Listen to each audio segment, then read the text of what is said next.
কবি গৌতম মণ্ডলের কবিতা বসন্ত উৎসব।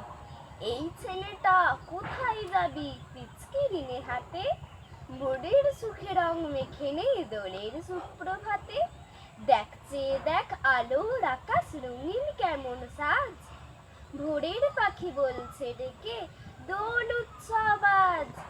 আবির মাখা পুবের আকাশ রঙিন হলো মন, দোল দোল দোল দোল দোলাই দুলছে পলাশ বন।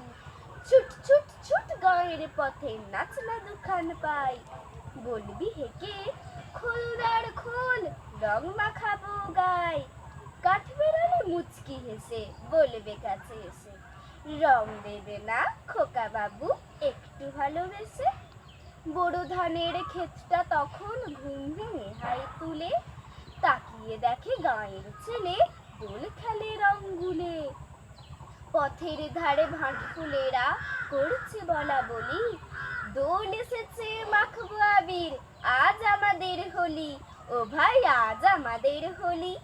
নে মেখে নে দুই হাতে তোর রঙিন আবির সব, এলো রে আজ রঙিন সকাল বসন্ত উৎসব।